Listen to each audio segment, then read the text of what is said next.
السلام عليكم، مرحبا بكم من جديد في فضاء أم رائد. غالياتي اليوم طليت عليكم بغوصات هايله بزاف. هي كسره محشيه، بصح هاد المره محشيه عفوا كسره بالسميد فقط. جات هايله بزاف بزاف بزاف، يعني تا المره اللي فاتت كي شاركتها معاكم من خلطه مع الفرينه مليحه، ماشي مليحه، بصح هذه تاني جات روعه روعه روعه. نتمنى ان شاء الله تجربوها تفرحوا بها وليداتكم. المره هذه درنا خبزه كبيره، اصحاب المشاريع تقدروا تعتمدوها. تبيعوها بالقطعه ولا كما كان الحال، ولا تحبوا تبدلوا الشكل تاعها ديروها نص خبزه كما المره اللي فاتت، حتبقى في يديكم. اول حاجه واش درت؟ طيبت الحشو هو الاول لانه نسحقوه بارد كالعاده، كما في نهضروا في البيتزا في لي سوفلي في الفطاير، انه لازم الحشو يكون بارد، انه كون نحطوه العجينه حتفسدها لنا. بديت انا بالحشو تاعي خليته يبرد ثم طحت العجينه براحتي.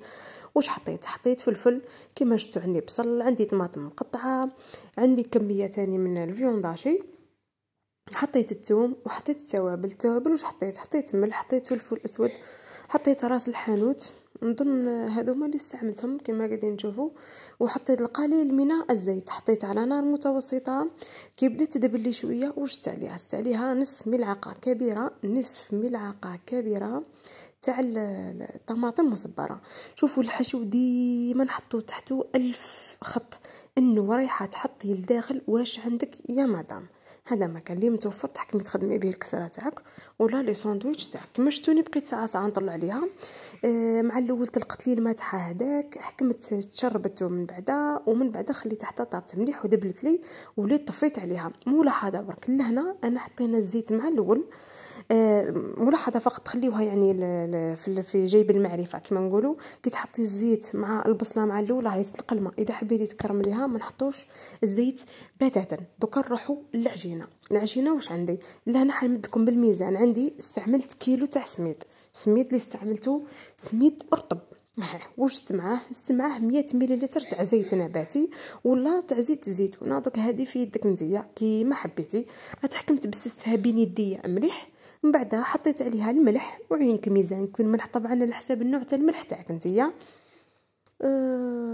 حطينا ملعقه تاع سكر وملعقه خميره كبيره، هذه قبل ما نحطوا الملح طبعا. ومن بعد حطيت الملح، حطيت عليه القليل من الماء باش تحلي برك فقط. ومن بعد بليت العجينه تاعي الى حين تحصلت على عجينه تكون طريه ما تلتصقش في اليدين. قلنا واش درنا؟ جبنا كيلو سميد تاعي يكون رطب. واش درت له؟ حكمت هو المتوسط يصلح ماشي ما يصلحش، من مستحسن انه يكون رطب برك. هذا ما كان. زدت له ملعقه كبيره تاع خميره الخبز، زدنا ملعقه كبيره تاع سكر، بسست 100 مليلتر تاع زيت نباتي ولا زيت زيتونه. حطيت الملح تاعي، بليت بالماء دافي حتى تحصلت على عجينه طريه ما تلتصقش اليدين. غطيتها وخليتها تخمر لي نص ساعه تكفيني، الى حين يكون نورمالمون الحشو تاعي انا خدمته وبرد لي. لهنا خمرت لي شويه، ماشي حتزيد لي حاجه كبيره بصح ما عليهاش تولي مفخفخات تولي طريه. واش درت؟ حكمت لوثتها. المرحله هذه شوفوا لك كنت تلاحظوا باللي العجينه تاعنا رانا ما عجناهاش، الكسره تاعنا ما عجناهاش خلاص. ما عجناها لا في الاول كي بليناها، ما عجناها دركا ما تقلقي روحك ما والو، بصح تخرج هايله. كيما شفتوني لهنا حكمت قسمتها. شوفوا انا حبيت نديرها خبزات، دوكا حبيتو كيما قلت لكم مع الاول ديروها نصف خبزه داكور. حبيتو ديروها خبزه كيما انايا تاني كيف خرجت لي 3 خبزات ملاح. يعني انا كي قسمت الكريات قسمتهم على 6 لاني نحتاج الورقه اللي من تحتها ونفارسي، ومن بعد نحط الورقه اللي من فوقها كما قاعدين تشوفوا. الحلان حنحلها طبيعي، اكيد حتكون رقيقه باه تحكم الطيب لنا.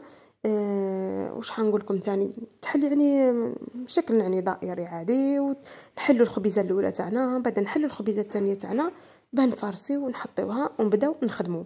ملاحظه برك كي قاعده نخدم لهنا الطاجين تاعي قاعد يسخن، راني حطيته بعدا يسخن، ما نخليوش حتى من بعد لانه لازم يسخن لي مليح مليح مليح. هذه حاجه. الحاجه الثانيه نطيب اكيد على نار تكون متوسطه، مع الاول نسخنو مليح ومن بعد نهبطها تولي متوسطه ونكمل طيابي.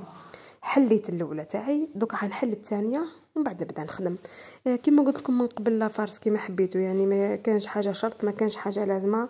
لا فارس هذه يعني الحمد لله جاتني مليحه. القوت يعني باهي كما تشوفوني. من بعد شويه تاع فرماج بك ربي اي نوع عندك وجات هايله. انا درت هكا وجبه رئيسيه ما نكذبش عليكم. ساعات نديروا حوايج شويه تقال، ساعات شويه خفاف، وهي رايحه لا مقبله ولا هم يحزنون. كما شفتوني حطيت الورقه تاع هذيك الاولى، ومن بعد ولينا حطينا على فارس، ومن بعد حطينا الثانيه، ودركا راح نطفرها. لهنا هذه الضفيره اللي حنديرها ماشي بصفه جماليه ولا، راهي نطفر فيها ما تحليش من بعد. ما تنساوش بلي راح نقلبوها، راح نطيبوها، راح نحركوها، لازم هكذا. واش درت دركا حكمت هزيتها بخفه، لازم نهزها بزربه، حطيتها في الطاجين. اي ما تحملش تبقى لك في يدك بزاف. ما تنساش بلي لا فارس لداخل والورقه تاعنا خفيفه ورقيقه. حطيتها بقيت نحرك فيها، دكا جا وقت تقلاب لهنا ما فيها لا خفه لا والو، لازمك الحيله لانها ما تتكسر لك. كما شفتوني حطيتها في صحن، ومن بعد قلبتها في صحن الاخر، ومن بعد عاود ترميتها في الطاجين. لهنا بنصور لكم برك يعني الفكره كيفاه قلبتها. هي في الصح كي قاعده ندير بين السحونه مانيش قاعده نرجع البوطاجي فوق الطاجين بعدا تاع ليه كما نقولوا. عاود ترديتها. نكملوا نطيبوها بنفس الطريقه. ما نساوش ندوروها، نتكاو على الحوايج تاعها شويه، لانهم على بالك باللي راكي طفرتيهم راح يجيو شويه زايدين في السمك تاعهم، بيدخلهم برك طياب كما نقولوا. وهذا مكان كي تشوفيها طابت تحكمي تقدميها. ايام المستحسن تقدم ساخنه ولا تخليها شوي تبرد وتقدميها، حتكون هايله بزاف. نتمنى ان شاء الله تجربوها. كما قلت لكم اصحاب المشاريع هايله بزاف، يعني لكون تبيعوها بالطرف ولا تخدموها ككل ولا كما شفتوها ما شاء الله. راني قسمتها على 6 قطع، يعني كما تشوفوا كما يساعدكم في الخدمه تاعكم كما نقولوا.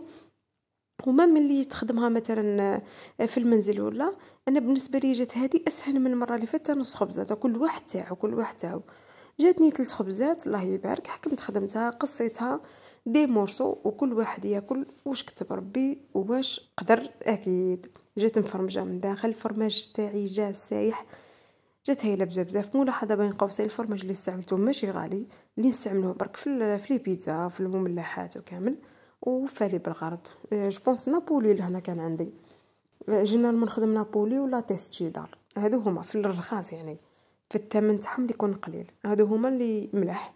لانه وصلنا لاخر الفيديو. نتمنى ان شاء الله الفيديو تاع اليوم عجبكم. ما تنساونيش بالاشتراك في القناه. اذا عجبكم فيديو بارطاجيوه مع صحاباتكم وشاركوهم، لان ان شاء الله يلقاو فيها استفاده. الان نقول لكم دمتم في رعايه الله وحفظه. السلام عليكم.